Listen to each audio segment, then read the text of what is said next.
la Hongrie, la Pologne, la Tchéquie sont des nations qui ont été confrontées à des empires. Et ils auraient pu être digérés par ces empires. Ils auraient pu proprement disparaître. La République tchèque aurait pu être germanisée dès le Moyen-Âge. La Pologne aurait pu elle aussi être dissoute dans l'Empire russe, comme finalement un élément slave noyé dans d'autres éléments slaves. La Hongrie aurait pu être détruite sans rémission par la conquête ottomane et ensuite par l'absorption dans l'Empire autrichien. Ça n'a pas été le cas.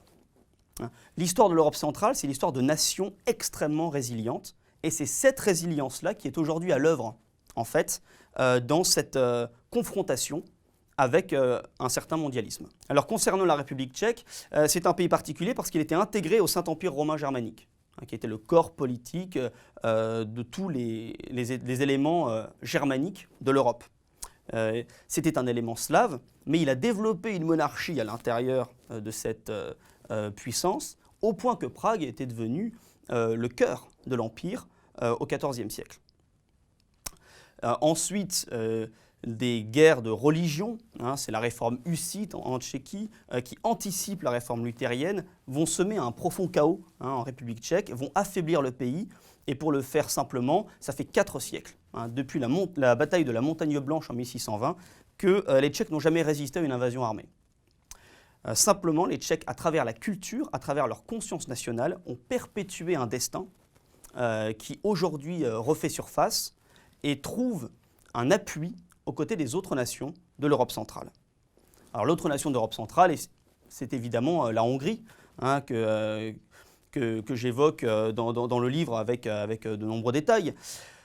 Ce qui est certain, c'est que la confrontation de la Hongrie avec l'Empire qui aurait pu la digérer a été radicale, brutale. C'est la confrontation avec l'Empire ottoman.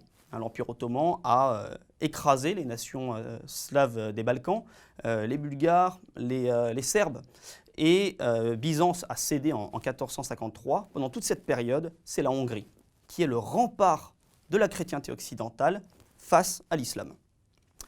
La bataille fatale qui amène le démantèlement de la Hongrie médiévale, c'est Mohács en 1526. À partir de cette période-là, la Hongrie cesse d'être une grande puissance.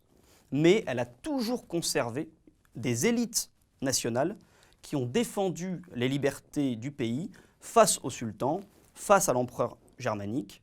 Et ça dure finalement jusqu'à la Première Guerre mondiale, avec tout un panel de situations, avec toute une gamme de servitudes et de libertés, à travers lesquelles la Hongrie finalement a traversé les siècles, s'est maintenue et, sous une figure neuve, poursuit son destin national.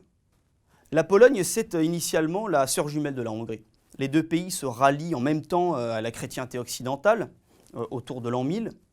Ce sont des nations guerrières qui conservent leurs élites politiques en adhérant finalement à Rome.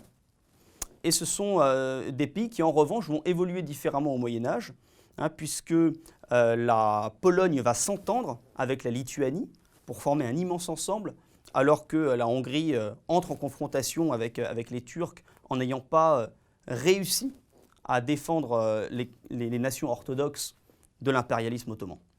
Ensuite, pendant que Byzance tombe aux mains des Ottomans, les Polonais, à cette époque-là, triomphent des chevaliers teutoniques et s'imposent dans tout le nord de l'Europe. Enfin, au moment où la Hongrie est démantelée sur le champ de bataille de Mohács, la Pologne réussit à prendre le pas sur la Prusse, avec le grand maître de l'ordre des Teutoniques qui rend hommage au roi de Pologne. Et en 150 ans, on voit ces deux pays jumeaux qui connaissent des trajectoires radicalement différentes.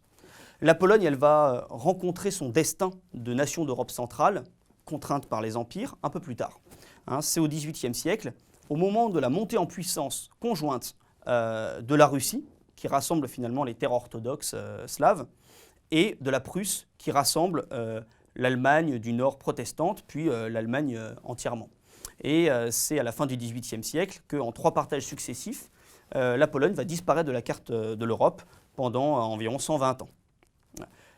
Aujourd'hui, ces pays ont tous connu le traumatisme soviétique. Ils sont tous revenus à eux-mêmes, finalement, en tout cas c'est ainsi qu'ils l'entendaient, à la chute du bloc de l'Est, et ils construisent leur destin politique à l'intérieur de l'UE, mais sans se reconnaître comme tributaires de la modernité occidentale. Et ça, c'est l'élément décisif qui explique toute la rupture en cours entre l'Europe centrale et la logique politique qui prévaut à Bruxelles aujourd'hui.